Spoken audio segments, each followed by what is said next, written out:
Bien sûr, la tristesse me prend à la gorge en t'écrivant, parce que je sais maintenant que tu ne guériras jamais vraiment, mais que tu apprendras à vivre avec ce monstre qui te dévorait. L'anorexie.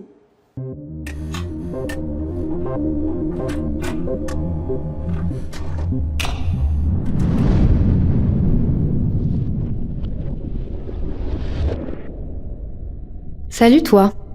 Je t'écris depuis mon bureau, tout près du Père-Lachaise, sur lequel les derniers rayons du soleil d'hiver déposent des reflets dorés.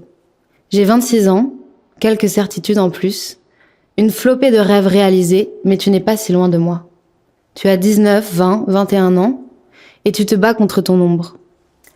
Je pense souvent à toi, parce que tu n'en croirais pas tes yeux ni tes oreilles. Tu es toujours là, vivante et fière.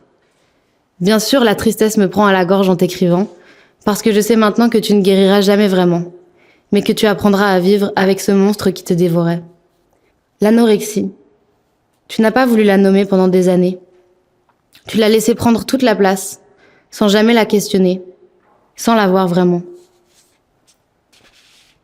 Comme une voisine silencieuse qu'on croise tous les matins, sans oser la déranger, qui un jour s'installe sur le canapé du salon, sans préavis, et qui élit domicile à l'endroit qu'elle a choisi, chez toi. Personne ne se rend compte de rien à Paris. Être maigre n'est pas un problème, mais un objectif à atteindre. Tu ne vois rien, rien de rien, tu sautes des repas, plusieurs jours d'affilée, et la vie devient un ventre vide. Tu ne te trouves pas particulièrement belle? Non, ce n'est pas tout à fait ça le sujet. C'est qu'autour, tu ne peux rien contrôler. Tu es encore une adolescente, tu sors d'une relation destructrice, dont tu n'as rien compris à ce stade, ton label ne veut pas te laisser chanter tes propres chansons, tu es partie bien vite de la maison familiale, la vie d'adulte te faisant rêver, mais tes épaules sont encore si petites et frêles.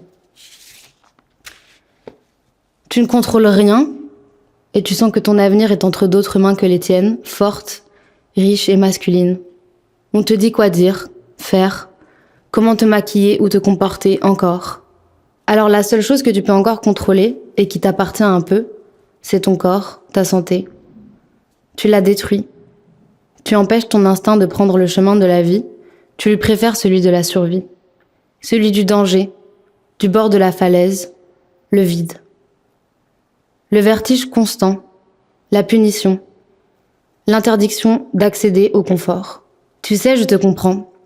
Aujourd'hui, je sais que c'est plus facile de prendre ce chemin morbide plutôt que celui de la vie. Je le sais et je te comprends. Je t'imagine devant moi et je voudrais entourer ton visage de mes mains, de femme, adulte, que tu te déposes dedans.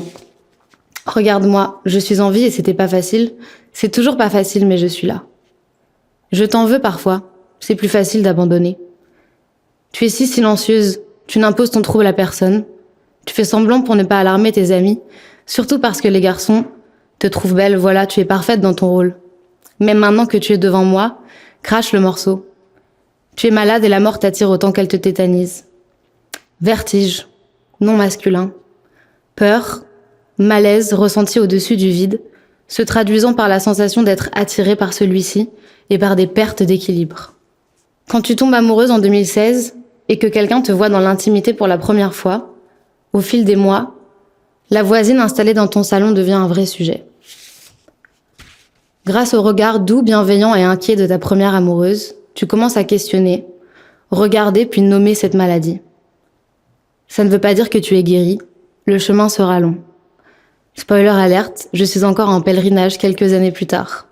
Alors voilà, ton visage dans mes mains me rappelle ces années de funambulisme, un pied dans le vide, dans le noir, sans regarder en bas, de peur d'être emporté. C'était plus facile de jouer avec le feu. C'était plus facile de te punir. Mais les choses faciles ne sont pas les plus belles, je le sais maintenant. Ça vaut la peine de te confronter à ton image, à ce qui t'échappe aussi. Ça vaut la peine de faire la paix avec l'idée que tu ne peux pas tout contrôler.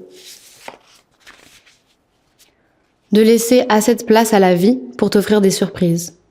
Tu verras, dans quelques années, tu auras assez confiance en toi pour dire à la voisine « Mais qu'est-ce que tu fous dans mon salon avec ton air constant de menace ?» Tu cohabiteras avec elle, tu la feras taire quand il le faudra, tu prendras ta place, et ce sera la plus grande respiration, le plus beau présent que tu pourras t'offrir. Regarde-moi, je marche les deux pieds sur un fil, sans m'arrêter, parce que ça vaut la peine. Parce que toi et moi, on mérite ça, on le mérite et on le vaut. Tu t'en rendras compte tôt ou tard. Claire.